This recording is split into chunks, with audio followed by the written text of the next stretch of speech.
I'm Taylor Rich of ITDP, and I use they/them pronouns. My colleagues have told you about how important walking is. Walkability is critical for health, for economic development, for social inclusion, and most of all for transportation. And today I'll tell you about how you can measure walkability in any city on Earth. Pedestrians First is a website, pedestriansfirst.itdp.org, with tools and information. In fact, it's a toolkit for talking about all of the things that matter for walkability. You can use Pedestrians First in many ways. It's flexible. If you're having trouble talking about or planning for walkability in your city, Pedestrians First is there to help. But it's just the beginning.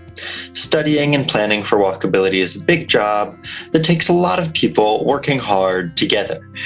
And it's context sensitive. Pedestrians First is as nuanced as a global tool can be, but this website is not enough for a city to do an entire walkability plan. It's just the beginning. This toolkit contains 4 different tools. The first tool, Visit a Street, is the most zoomed in, the most context sensitive, the most precise. To use the Visit a Street tool, you pull up the Pedestrians First website on your smartphone or mobile device, and you go to a street that you want to study. And you go through this checklist of about 40-something questions, and you answer them all yes or no, depending on the characteristics of the street. This can help you understand at the closest, most high-resolution level what your street needs to be a walkable environment for everybody. It can also help you notice what the street's missing. And this tool provides policy guidance for you to see how other cities have accomplished the task of making their streets walkable in every way. Next, we can zoom out a little bit to the Examine a Neighborhood tool.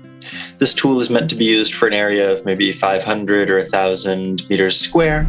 It asks you more detailed quantitative questions about the key elements of walkability at the neighborhood level. This tool can be used to review proposals for development. It can be used to review sector plans, and it can be used to examine existing neighborhoods and see what they might need in the way of improved walkability planning. Next, we'll zoom out from the street and neighborhood tools, and I'll actually use the Pedestrians First website to demonstrate live for you how to use the View City Measurements tool. So the other 2 tools were self-survey tools, asking you questions that you answered.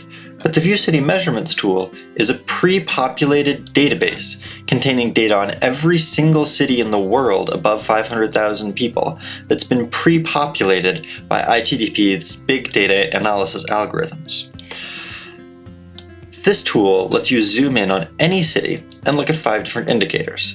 The first of these indicators, people near healthcare or people near services, tells you how many people live within a short walk of education and healthcare.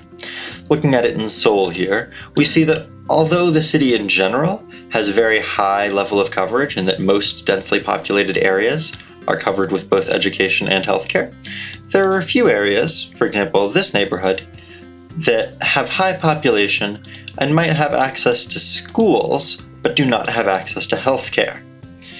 Another indicator, block density, is important because in neighborhoods with small blocks, people are usually able to walk directly from point A to point B without having to go out of their way.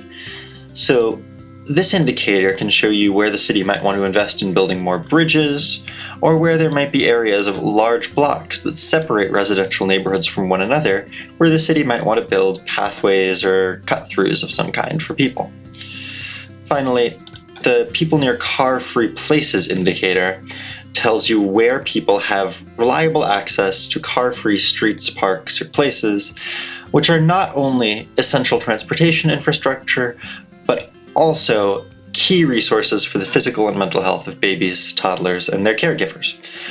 This tool, of course, also provides policy recommendations for you to help learn how to improve these indicators in your city.